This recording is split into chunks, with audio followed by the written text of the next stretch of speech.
Hello, my name is Aine Flynn and I'm Director of the Decision Support Service.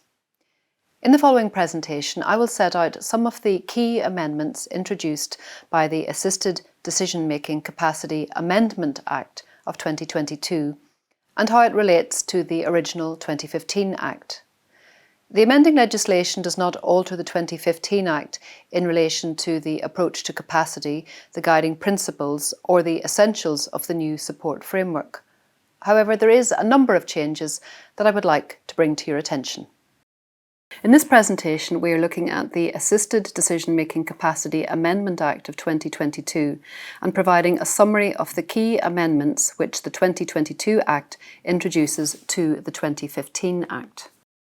In its long title, it is described as an act to give further effect to the Convention on the Rights of Persons with Disabilities, and for that and other purposes to amend the Assisted Decision-Making Capacity Act of 2015. It was signed into law on the 17th of December 2022 and commenced together with the Principal 2015 Act on the 26th of April 2023. The title of the 2015 Act is unchanged by the Amendment Act. 6 sections of the 2015 Act are now repealed and over 100 sections have been amended. However, the fundamental aspects of the 2015 Act, the functional approach to capacity, the guiding principles and the framework for support are all largely unchanged. The 2022 Act makes amendments to other miscellaneous pieces of legislation, including the Nursing Home Support Scheme Act and the Juries Act. However, this presentation deals only with the changes made to the 2015 Act. And when I refer to sections of the Act, I'm referring to the sections of the 2015 Act with the changes in place. It's worth knowing as well that although there isn't a formal consolidated Act, the Law Reform Commission, as part of their revised Acts project, will be making available a consolidated version of the 2015 Act incorporating these amendments from the 2022 Act. And we'll be pointing to a link to the Law Reform Commission's revised Acts on our website when that is available. So first of all, in Section 2, the interpretation section, Minister has now been redefined to mean the Minister for Children, Equality, Disability, Integration and Youth. Until 2020, Minister meant the Minister for Justice. The Department of Justice previously had responsibility for the 2015 Act. The definition of personal welfare has been expanded so that personal welfare in relation to the relevant person is amended to include participation by the relevant person in healthcare research and social care research, except research relating to clinical trials. Decisions in relation to participation in research are now included in those personal welfare decisions which can be supported under the Act. Treatment is defined in Section 2 to mean in relation to a person, an intervention that is or may be done for a therapeutic, preventative, diagnostic, palliative or other purpose related to the physical or mental health of the person and can include life-sustaining treatment. In fact, this definition had already been included in Part 8 of the 2015 Act, but now is moved to the interpretation section in Section 2.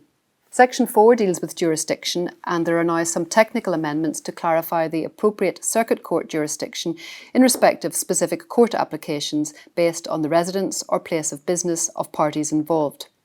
A new section, Section 4.5, deals with the inherent jurisdiction of the High Court and states, "Nothing in this Act shall affect the inherent jurisdiction of the High Court to make orders for the care, treatment or detention of persons who lack capacity." Without going too much into inherent jurisdiction, the significance of the inherent jurisdiction of the High Court is that it may be invoked where there is a statutory gap. And it is understood that it has been specifically referred to here to take account of the fact that deprivation of liberty safeguards or protection of liberty safeguards are still awaited, and they are currently in development from the Department of Health. But we await developments to see how far inherent jurisdiction will be relied on. Moving now to Part 3 and decision-making assistance agreements. There are some minor changes here, and we see in Section 14.1b a very minor change to that section which deals with functions of the decision-making assistant. This is now reworded to read that the function of the DMA is to assist the appointer by explaining relevant information and considerations relating to a decision, and previously that word assist had been advise. And this reflects that the function of the decision-making assistant does not go as far as advising. A new section has been added, section 15A, which establishes a number of offences in relation to decision-making assistance agreements, and these include the use of fraud, coercion or undue influence to force another person to make, vary or revoke a decision-making assistance agreement. It puts in place penalties of up to €50,000 by way of a fine and or 5 years imprisonment if the charge is dealt with on indictment. And this includes any case where coercion or undue influence is used to lead a person to believe that he or she has to make, vary or revoke a decision-making assistance agreement in order to secure accommodation in a designated centre or mental health facility. And that's identical wording that had already appeared in the Act in relation to the other offences in different parts of the legislation. In respect of decision-making assistance agreements, there are also amendments in relation to the forms to be specified by the DSS and in relation to the investigation of complaints in relation to decision-making assistance. And later in this presentation, I'm going to group together some of these amendments that deal generally with the DSS's authority to create forms and revisions in relation to our investigations functions. Turning to the co-decision maker then and part 4 of the Act. In relation to an application to register a co-decision making agreement, section 21(3)(a) and (b) has amended the notice requirements where a notice party is the spouse or civil partner or cohabitant of the appointer. Appointer, as you will recall, in relation to co-decision making agreements means the person who is putting in place the co-decision making agreement. This notice requirement, as relates to a spouse or a civil partner or a cohabitant, shall not apply if the relationship has effectively ended, so that in respect of a spouse, if a decree of judicial separation has been granted, or the appointer and spouse have a written separation agreement, or if the appointer and spouse have separated and ceased to cohabit for 12 months. There would be no requirement in respect of a civil partner if the appointer and civil partner have a written separation agreement or if they have separated and ceased to cohabit for a continuous period of 12 months. And in respect of the cohabitant, if the appointer and cohabitant have separated and ceased to cohabit for continuous 12 months. And you will see later in this presentation that this practical amendment in respect of notice parties who are spouses, civil partners and cohabitants has been adopted in respect of the other arrangements. In relation to the capacity statement to be included as part of the application to register a co-decision making agreement, section 21(4) has been amended so that now a single statement only is required by a medical practitioner or another healthcare professional prescribed by regulation. Staying with registration of the co-decision making agreement and a new subsection 22(8), applicants must now inform notice parties of the registration or the refusal by the DSS to register the co-decision making agreement. There is an amended process for review and next steps concerning objections raised to the registration of a co-decision making agreement, and these amendments have been made in section 24. So the Director consults with the appointer and the co-decision maker as appropriate, having received an objection. The Director notifies the appointer, the co-decision maker and the person who made the objection of the Director's view as to whether this is a well-founded objection or not. The Director now may proceed to refuse to register if the Director is of the view that the objection is well-founded. Previously, the Director had to apply to court for a determination based on a well-founded objection. The Director's decision that an objection is either well-founded or not well-founded may be appealed to court within 21 days. And then on appeal, the court may declare that the objection is well-founded or not well-founded and require the Director to remove the co-decision making agreement for the register or to proceed with the registration process or to make other declarations or orders as appropriate. In respect of the periodic review of co-decision making agreements by the DSS, as provided for in section 26 of the Act, section 26(3)(a) now says that a single updated capacity statement is required, as is the case as we have seen at registration. And looking at reports by the co-decision maker to the DSS under section 27. Section 27(4) deals with circumstances where the report which is submitted by the co-decision maker is in some way incomplete. The Director may give further direction for the submission of the report as appropriate. And then following consultation with the appointer and the co-decision maker, the Director may determine that the co-decision maker shall no longer act. previously the Director had to apply to court for a determination, and this has been changed. The Director shall notify the appointer and co-decision maker, providing reasons and updating the register. The Director's determination that the co-decision maker shall no longer act may be appealed to court within 21 days. And on appeal, the court may affirm or require the Director to reinstate the co-decision maker and again update the register, or the court may make other declarations or orders as appropriate. So again, another instance where the Director is able to act without referring the matter to court for a determination. And there are a number of instances like this throughout the Act where the route to court has been changed so that instead the Director is able to make the decision subject to a right of appeal. Staying with co-decision-making agreements then, and looking at the variation of a co-decision-making agreement, Section 28(4)(c) states again that a single capacity statement is required, as we have seen in respect of the registration and the updated review provisions. Looking at revocation of a co-decision-making agreement, Section 29 sets out that the application to revoke must now include additional supporting documents compared to how it was in the unamended Act. What is required are a statement setting out reasons for the revocation, a capacity statement if it is the appointer who is making the revocation, a notice to the same parties as at the original application to register, and details here of any other decision support arrangements that are in place. There are also amendments in respect of co-decision-making agreements relating to the forms to be specified by the Director, the certified copy of a co-decision-making agreement, and the investigation of complaints in relation to co-decision makers, and as I've said, we'll turn to these towards the end of this presentation. Looking now at Part 5 and the decision-making representative or decision-making representation orders made by the court. And these, as we know, commence with an application to court under Section 36, an application essentially for the court to make a declaration in relation to the relevant person's capacity in respect of a matter or matters. Section 36(4) has now provided for additional notice parties to include the cohabitant of the relevant person and any adult children of the relevant person, and an attorney under the Powers of Attorney Act 1996. So here are 3 new people who must be notified of an application under Section 36. Here we see also that the notice requirement will not apply in respect of a spouse, civil partner or cohabitant if the relationship has ended, and that is set out in a new subsection 36(12). There is now provision for limited court reporting, and this is in a new subsection 36(10)(a). So that a report in relation to proceedings under Part 5 may be prepared by a solicitor or barrister or another person to be specified by regulations which have not yet been developed, and the report may then be published subject to the relevant rules of court and provided that there is no identifying information contained in the report. There is a new subsection 38(8)(a) which provides that a decision-making representation order made by the court is to cease to have effect in certain circumstances.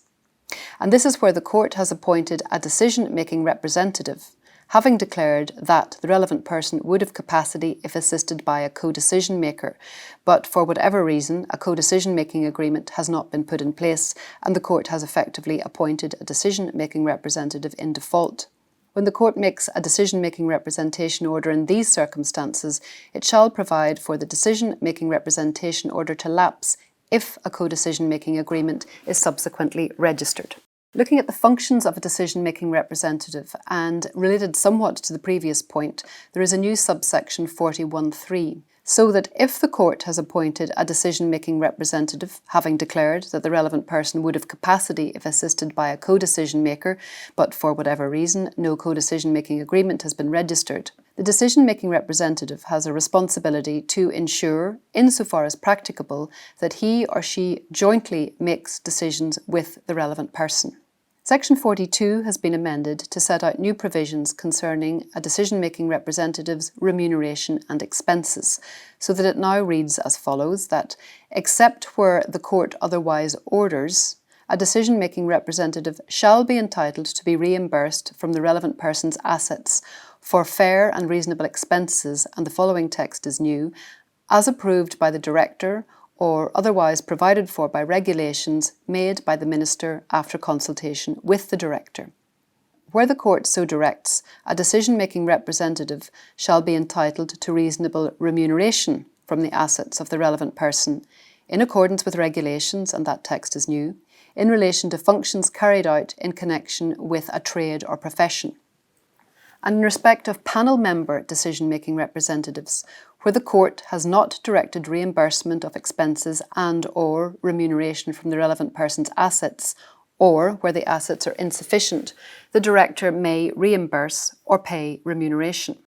And thinking about that reimbursement and remuneration by the director, the Act now says that this is to be calculated in accordance with and paid subject to conditions set out in regulations. And these regulations are to provide also for the director to authorise reimbursement and remuneration in excess of these limits.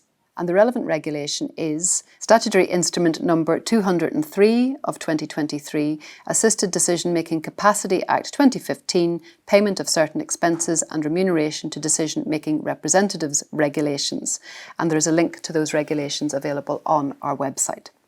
Section 43.3 and following subsections used to deal with the possibility for the court to confer responsibility for property on the director, and Section 43.3 to 43.5 have now been deleted in full. Previously, this permitted the court, although it had appointed a decision-making representative, to confer custody, control and management of the relevant person's property on the director, and to require lodgement of the relevant person's money into court. So that has now been deleted entirely, and the director has no such responsibility or potential responsibility in respect of the custody, control and management of the relevant person's property. Section 44 deals with restrictions on the decision-making representative, and sections 44.5 to 8 have now been deleted in full. Previously, these subsections had set limitations around the exercise of restraint by the decision-making representative. These were interpreted as being permissive, potentially, of the exercise of restraint. They have been removed entirely, so there is now no provision in the Act for the exercise of restraint by a decision-making representative. Finally, in respect of Part 5 and the expert reports that the court may direct, Section 50 has been amended to delete any reference to reports relating to cognitive ability, the perception being that cognitive ability is not in fact relevant under this Act as it deals with capacity in a functional way. And there are also amendments in respect of the form of report by a decision-making representative to be specified by the director, the certified copy of the decision-making representation order, and amendments in relation to the investigation of complaints in relation to decision-making representatives. And as I've been saying, I'll deal with those together at the end of the presentation. Looking now at Part 6 and changes that have been made to the process for the review of wards of court. Section 54 has been reworded so that now the ward or the wards committee may apply for the review of the ward without first obtaining the consent of the court. And then in respect of the discharge of the ward from wardship. The wardship court discharging with a decision-making representation order under Section 55 shall, and this is where we see the Act has been somewhat expanded to include other things that the wardship court can do when it is making such an order. In fact, shall do when making such an order. The wardship court shall make such orders and give such directions, so that's new text, as it considers appropriate, as if it were the court under Part 5. And it shall discharge the ward from wardship on the appointment of the decision-making representative. I think the Act may have been read previously to suggest that there could be a gap and that the ward could be discharged and property returned before the DMR was properly in place. So this is now spelled out as 3 steps, if you like. And the wardship court shall order the return of the property upon the appointment of the decision-making representative, where it's making a decision-making representation order. In relation to the decision-making representation orders, there are new subsections, sections 55, 6 to 8, which clarify that the same considerations and requirements apply as if this were a court under Part 5, and the decision-making representation order from the wardship court is registered with the DSS in the same way as a decision-making representation order under Part 5. Looking now at the review of the Wardship Court's declaration in relation to capacity, previously there was no provision for that future periodic review of the Wardship Court's declaration, and this has now been provided for in this new subsection, section 55A. So the Wardship Court is to order the periodic review of its declaration by the Circuit Court, following the processes set out in section 49 of the Act. So that first review takes place, as it would if this were the court under Part 5, after 12 months, or after 3 years if the Wardship Court is satisfied that the person is unlikely to recover capacity. An application for review by the Circuit Court of the Wardship Court's declaration may be made, as it can be made under Section 49, and additionally by anyone with a bona fide interest in the welfare of the relevant person. There are a number of transitional provisions which have been introduced by Section 56.3 to 56.7, so that any proceedings in wardship initiated before commencement shall not lapse. In the unamended Act, if an application for wardship had been initiated but not concluded as of commencement, then it would lapse. That's no longer the case. There are further provisions so that if the Wardship Court makes an order effectively admitting a person to wardship, it may also make a declaration under Section 55, and Section 55 shall then apply. The Act states also that there is nothing in these transitional provisions to prevent the intended ward, who is the subject of a pending application at the time of commencement, from accessing the alternative supports available under the 2015 Act, or becoming the subject of a Part 5 application under the 2015 Act, or registering a 1996 Act EPA. And if these supports are put in place, then the wardship proceedings shall be withdrawn. Section 57 used to provide that the Wardship Court, in consultation with the Director, could direct the Director to exercise the Director's functions as if a particular ward or a class of wards were the subject of a declaration by the Court. This has now been repealed in full by Section 3 of the 2022 Act. So this is one of those instances where a full repeal has taken place, and Section 57, which had provided for this abbreviated process, if you like, with the Wardship Court consulting with the Director, it is no longer. There are also amendments at this part of the Act, Part 6 and a new Section 57A, to provide for legal aid for wards, so that a ward shall have the same access to legal aid as a relevant person under Part 5.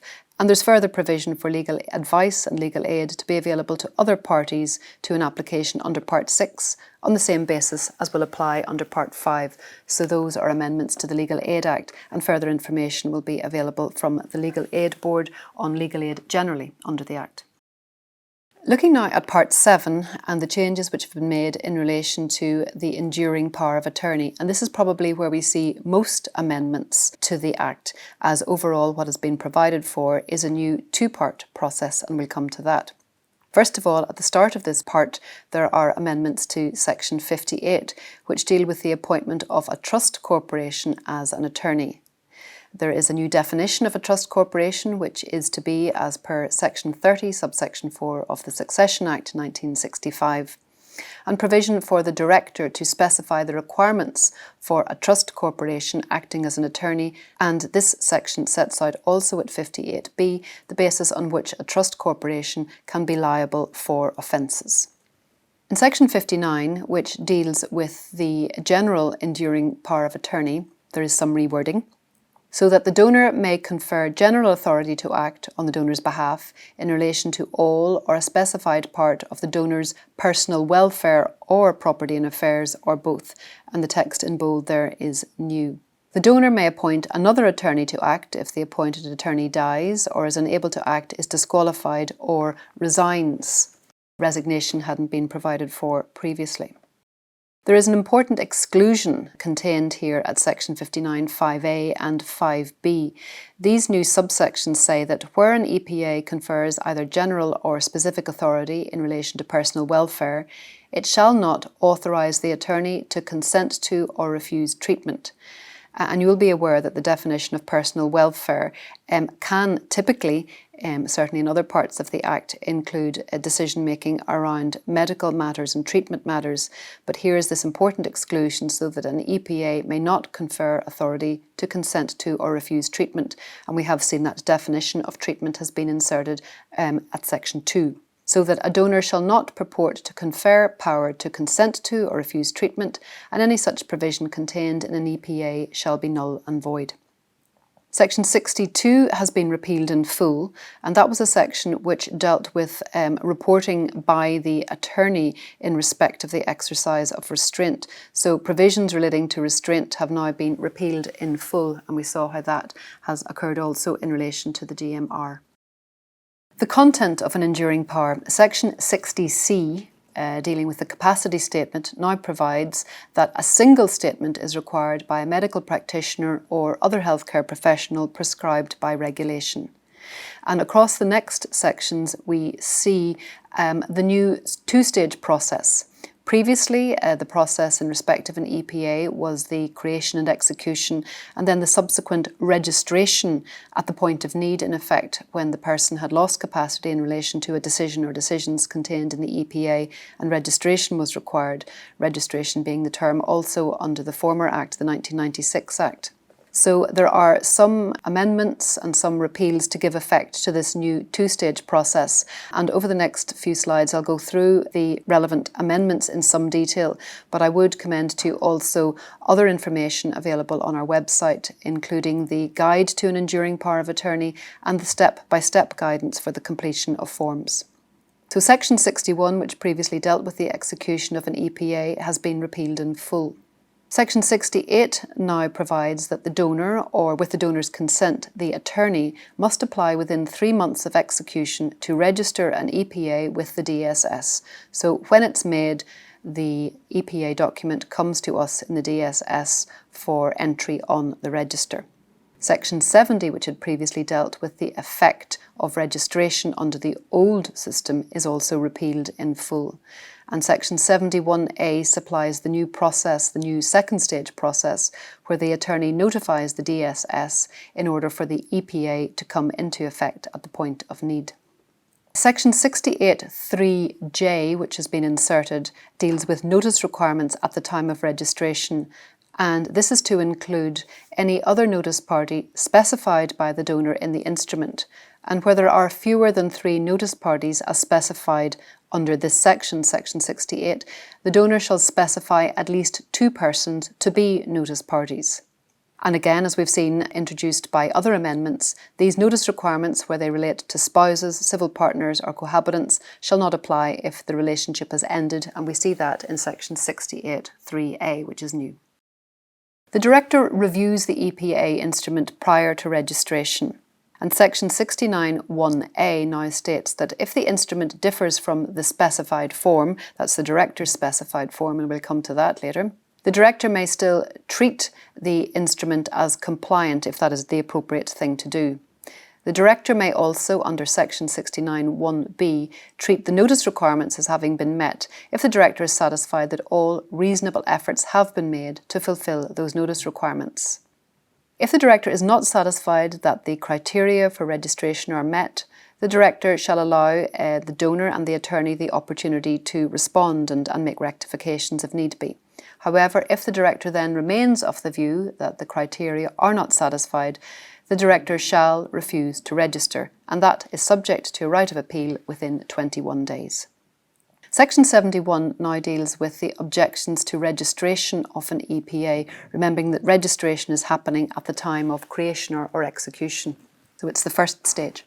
In dealing with those objections, the Director will consult with the donor and the attorney as appropriate, and notify the donor, the attorney and the person who has made the objection as to whether the Director is of the view that the objection is well-founded or not well-founded.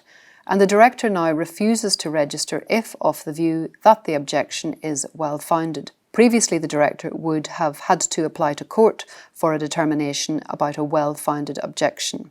The director's decision that an objection is well-founded or not well-founded may be appealed to court within 21 days, and on appeal, the court may declare either that the objection is well-founded or not well-founded, and accordingly require the director either to remove the EPA from the register or to proceed with the registration process, or to make other declarations, or the court may make other declarations or orders as appropriate.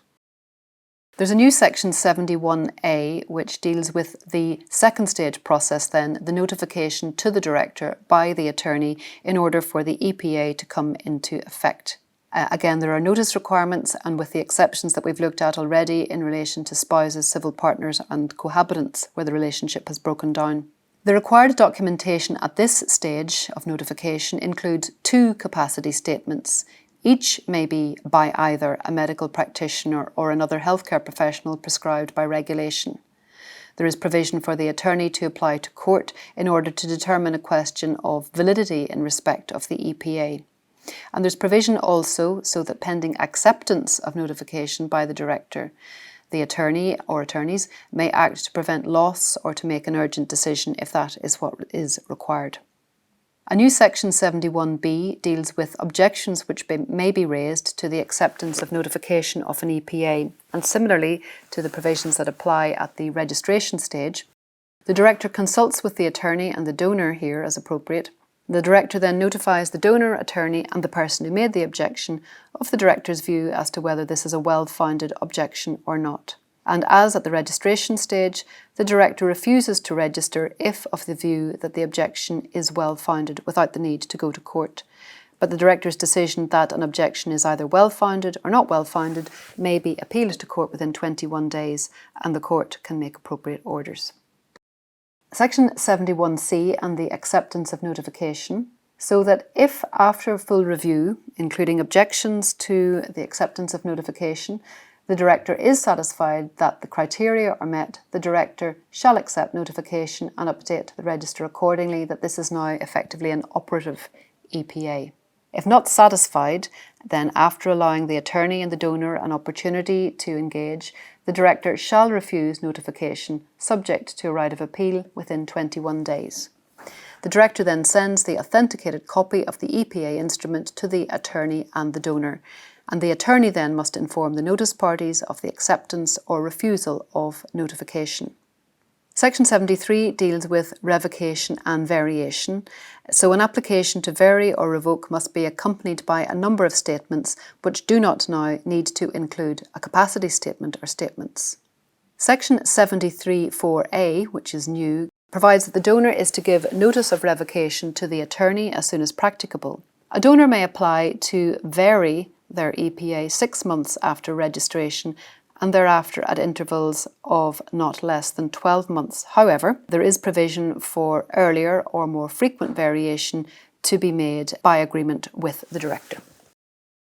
Turning then to the application to rescind the acceptance of an EPA which has been notified to the director in circumstances where the donor has recovered capacity, and this is all provided for in a new section 73A. So that the donor, the attorney, one of the notice parties, or another person with sufficient interest or expertise may apply for the acceptance of notification to be rescinded on this basis. And the documentation which is required at this point includes 2 capacity statements, each by a medical practitioner or by another healthcare professional prescribed by regulation. A review process applies here, and the director will inform the donor, the attorney, or the other person who has requested rescinding of the decision. The director's decision to rescind or not to rescind is subject to appeal within 21 days.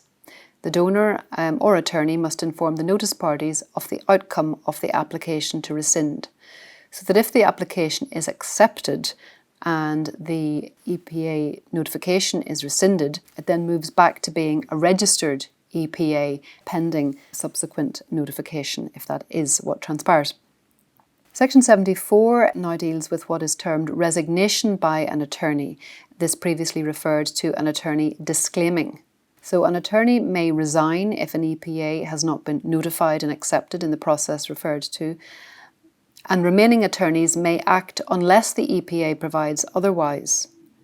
If the EPA has been notified and accepted by the DSS so that it is an operational EPA, then the attorney may resign only with the consent of the court. Reports by an attorney following acceptance of notification, in other words when the attorney has started doing their job and making decisions as provided for in the EPA instrument, are dealt with in Section 75. And Section 75.6 deals with circumstances where a report is incomplete. And as we have seen earlier with the amendments in respect of a co-decision making agreement and reports by a co-decision maker, the director may give further directions for the submission of the report. And following consultation with the attorney and indeed with the donor as appropriate, the director may determine that the attorney shall no longer act. Previously, the director would have had to apply to court for a determination when reporting is unsatisfactory. The director notifies the donor and the attorney, providing reasons and updating the register. And the director's determination that the attorney shall no longer act is appealable to court within 21 days, and as with co-decision making agreements in these circumstances, the court may affirm or may require the director to reinstate the attorney and update the register and make other declarations or orders as appropriate. There are also amendments in respect of EPAs in relation to forms to be specified by the director, the certified copy of an EPA from the register, and investigation of complaints in relation to attorneys. Looking now at Part 8 and some amendments in relation to advance healthcare directives. Part 8 already provides that the Minister for Health may make regulations in relation to the notification by a directive maker to the Director of the DSS of their AHD and for the establishment by the Director of a register of advanced healthcare directives. And there is further provision in relation to this in Section 84.12.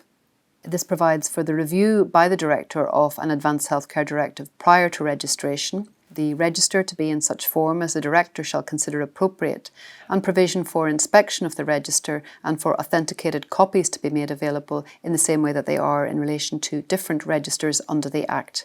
However, important to mention that these regulations have not yet been made, the regulations that provide for the existence of the register, and also worth noting that an advanced healthcare directive does not have to be registered to be valid. Section 85.6, which related to the pregnant directive maker, has now been deleted. Section 85.7 had always supplied a certain exception where the directive maker is detained under the Mental Health Act. And here we see that this exception, although it has been retained, is somewhat refined, more limited, so that an advanced healthcare directive shall be complied with unless the directive maker is involuntarily detained under Section 3.1a of the Mental Health Act. In other words, this limitation applies only if the directive maker is detained on the grounds of risk or is subject to a conditional discharge under the Criminal Law Insanity Act.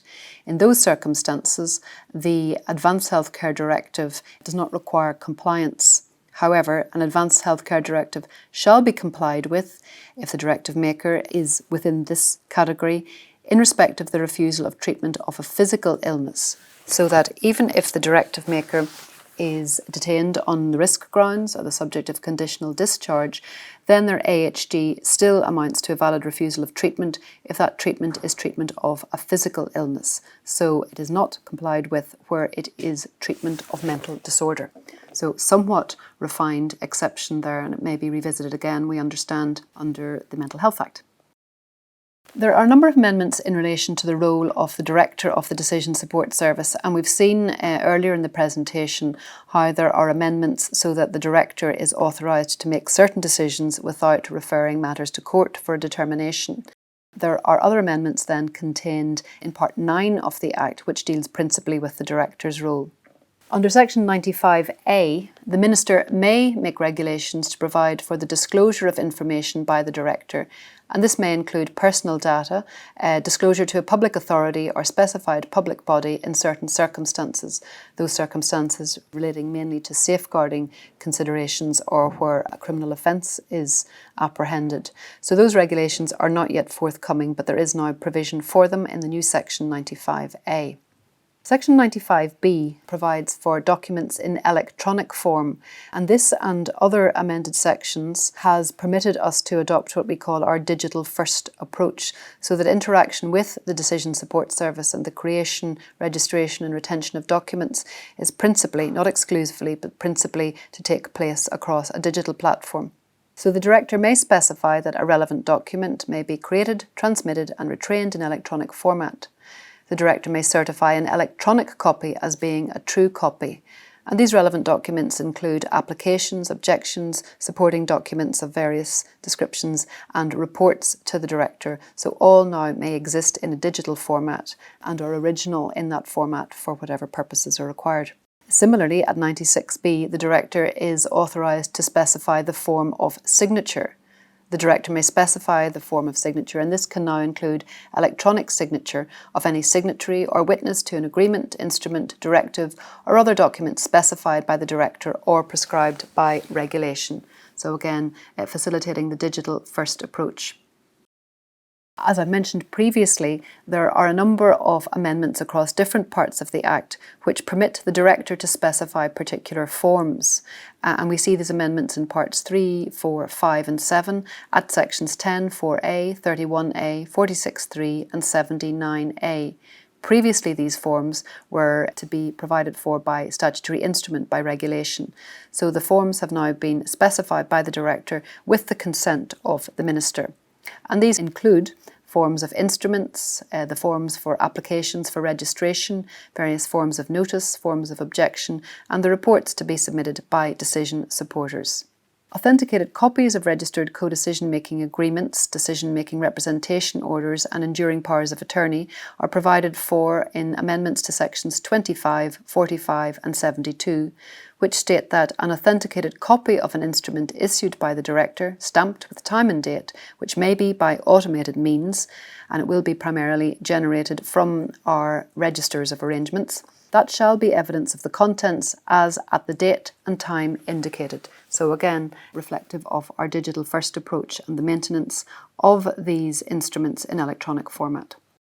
Staying with amendments to the role of the Director, in respect of the investigation of complaints, there is a new section 96A which provides for a temporary prohibition order. The Director may now apply to court for the immediate prohibition of a decision-making assistant, co-decision maker, decision-making representative or an attorney where there is a perception of immediate risk to the relevant person or the relevant person's property. Also, in relation to complaints, there is a provision for informal resolution of complaints and some clarification about access to informal resolution. And we see this at amendments to sections 15, 30, 47 and 76. And there also are some revised timelines for the processing of complaints contained in these amended sections. Section 88.4 deals with complaints which the Director may investigate in respect of a designated healthcare representative, and that has been amended to say that the Director may also conduct an own initiative investigation into a designated healthcare representative, which is true also of the other categories of decision supporters. And there's an amendment to section 99 which provides for the special visitor and general visitor, and it has now been clarified that special visitors and general visitors may assist with the investigation of complaints under section 96. The Act read previously to suggest that they could only have a role in respect of our supervision functions.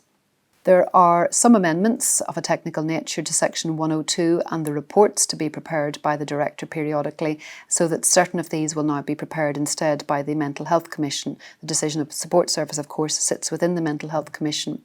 And there are minor amendments to section 103 in respect of the codes of practice.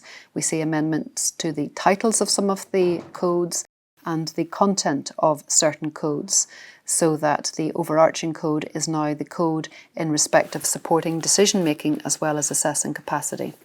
And there is also an amended procedure for the conduct of any future public consultations in respect of the codes. And finally, in respect of Part 10, this is the part of the Act which deals with detention matters and specifically the review of detained wards of court, there are now revised time limits for the reviews of these detained wards by the Wardship Court. Sections 107 and 108 have been amended so that the intervals between the subsequent review of detention by the Wardship Court align to the time intervals which apply under the Mental Health Act. Part 12 contains the miscellaneous provisions of the Act, and Section 136 has been amended in a similar spirit to the amendments that we saw to Section 85(7, dealing with the Advanced Healthcare Directive by somebody who is detained under the Mental Health Act. So now, nothing in the 2015 Act shall authorise a person to give a patient treatment for mental disorder or consent to treatment for mental disorder if the person is involuntarily detained under Section 3(1)A of the Mental Health Act. So that has limited the exclusion which previously applied, so that it applies only if the person is detained under the risk grounds under the Mental Health Act. Thank you for viewing this presentation. You'll find more information elsewhere on our website, including frequently asked questions, the codes of practice, and guidance on all aspects of the legislation and the services of the Decision Support Service.